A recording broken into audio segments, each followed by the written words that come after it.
아브라함, 하나님은 구약 시대에 예수 그들을 만난 사람들, 아브라함, 그 다음 또, 이 다윗, 그 다음 또 모세, 또 욥이. 이 특징이 뭐냐면요. 이 특징들이 다 뭐냐면요. 완전히 인생을 갖다 뻘밭에 헤맸다는 거예요.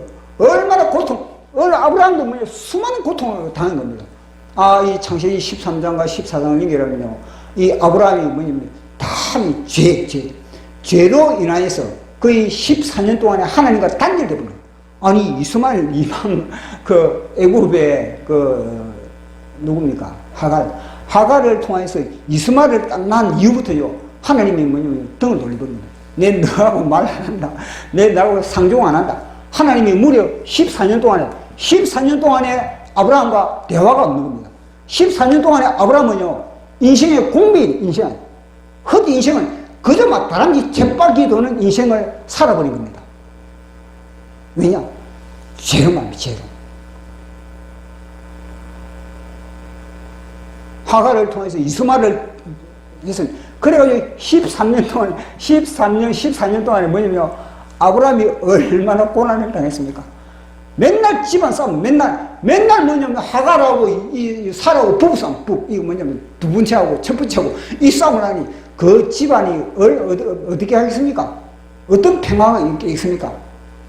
아브라함이 죽을 맛인 거예요. 집에서 뛰쳐나가지도 못하고, 집에 갇혀가지고, 맨날 이걸 이 사라하고, 이 하갈하고 싸우고 있으니까, 서로 서로 아브라함을 차지하려고 그렇게 하고 있으니까, 사라는 임신하면 배를 내밀고 나오고, 애 가지고 있으면 애를 데리고 쳐들어오는 겁니다. 아브라함에게. 그 아브라함 남편이 얼마나 속이 상했겠습니까? 그게 무려 14년간 걸려서, 그게 죄로 인한 고난입니다. 그걸 갖다 깨닫게 돼요. 죄. 그걸 통해서 아브라함이 비로소 나는 죄인이구나. 나는 죄 덩어리구나. 그걸 통해서 아브라함이 회개를 하고 결국 99세 100세 가지고 그거는요 14년 동안 아브라함이 죄의 고통을 통해서 회개의 기가 자기 죄를 발견하는 기간인 겁니다. 14년 동안에 그 죄를 발견하고 그리고 회개를 다 했을 때 천사가 나타나가지고 100세에 내가 이삭을 주겠다. 아니 회개도 안 했는데 주님이 나타나고 내 이삭 줄게. 그런 게 어디 있습니까 성경에. 그 14년 동안에 아브라함은요 이 하갈을 통해서 이스마엘을 통해서 그 뼈마디 속에 자기의 고통을 당하면서 회개할 겁니다. 회개. 고난이 없는데 무슨 회개를 하겠습니까 우리가. 하나님은요 고난을 통해서 아브라함도 고난을 통해서 자기의 죄를 보고 회개하게 만들고 다윗도 바세바의 사건을 통해서 고난을 통해서 자기의 죄를 보고 회개하게 만들고 모세도 역시 고난을 통해서 광야 40년 동안에 자기의 죄를 바라보면서 회개하게 만들고 이게 얼마나 힘듭니까? 그래서 구약 성경을 통해서는 예수 그들을 발견하기가 너무 힘이 든다. 그 고난을 갖다 누가 감당하겠습니까?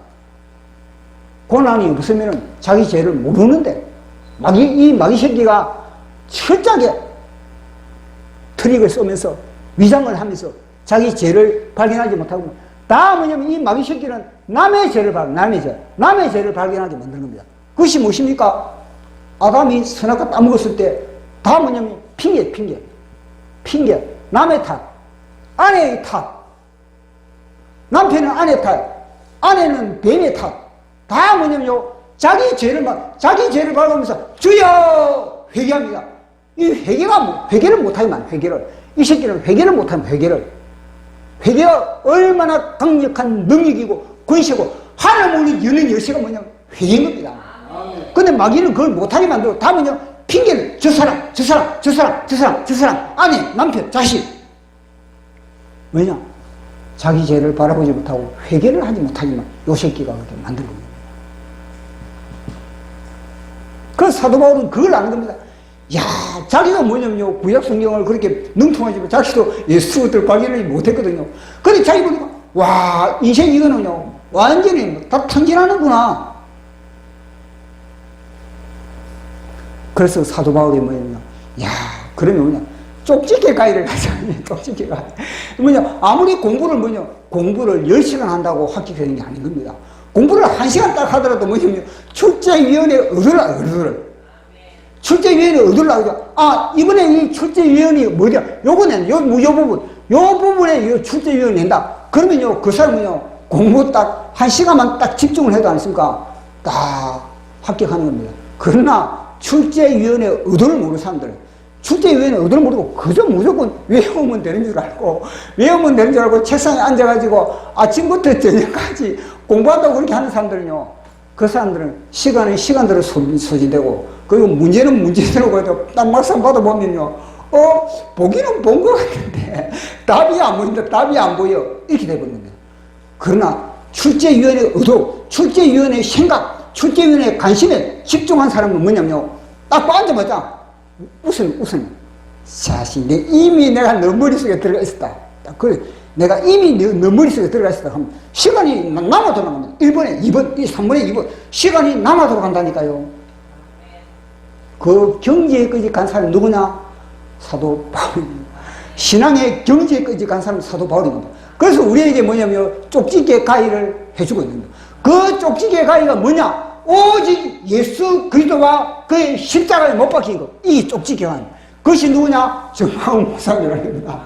정광훈 목사님은 우리 이 시대의 교회에 쪽지개 파일을 하고, 쪽지개 파일. 오직 하나님의 영광을 드러내기 위해서는 예수님의 7대 복음, 그 7대 복음. 이 바로 쪽지개 가이거든요. 그만큼 시간을 갖다가 줄인 겁니다. 핵심을 갖다가 임팩트 있게 우리에게 전하는 겁니다. 사도 바울이 그걸 깨달았고, 그 깨달은 것 갖다가 2000년 동안에 아무도 뭐냐면, 이 새끼가, 이 뱀이 안개 속에 그걸 갖다가, 이 모든 이 중요한 걸 갖다가 다 뭐냐면, 흐트려버린 겁니다. 그런데 정광훈 목사님이 이 중요성을 갖다가, 사도 바울 이후에 깨달은 분이 누구냐? 정광훈 목사님. 보십시오. 성령님이 우리도 정광훈 목사님 이 깨달은 것 같다. 우리도 이리 깨달은 것 자체도요, 얼마나 대단한 겁니까? 이걸 지금도 못 깨달아가지고 지금 막 이 똥인지 된장인지도 구별하지 못하고 막 정광훈 목사님에 대해서 좋게 보지 못하는 그런 사람들 얼마나 많습니까? 그러나 우리는요, 벌써 하나님의 눈동자가 우리 읽거든요. 하나님의 눈동자가 어디 있는지. 사도 바울이 뭐냐면, 하나님의 눈동자는 어디 있냐? 하나님의 시선을 맞추는데 탁월한 겁니다. 그러니까 사도 바울이 맨 처음에 시작할 때는 바나바 뒤천이거든요. 안디옥 교회에 있을 때 사도 바울이 꼴찌였습니다. 안디옥 교회에 13명인가 그러니까 이제 전도사들이 있는데, 그 전도사 중에서 사도 바울이 맨 꼴찌였거든요. 맨 꼴찌였고, 그래서 사도 바나바 뒤에 있는 겁니다. 근데 사도 바울이 결국 뭐냐면요, 샤워하는 겁니다. 이 핵심을 갖다가, 쪽지게 이 핵심을 통해서 뭐냐면요, 바나바보다 앞서버린 겁니다. 보십시오. 성경의, 신약 성경의 13권이 무엇입니까? 쪽지게의 능력, 이 모든 핵심의 능력이 뭐냐면 13권으로 분출되는 겁니다. 하나님 뭐냐면, 나의 의도가 예수 그리스도에게 있는데, 예수 그리스도의 십자가 있는데, 이 의도를 알고 있으니 내가 너에게 계시를 다 보여주마. 13권이 분출되는 겁니다.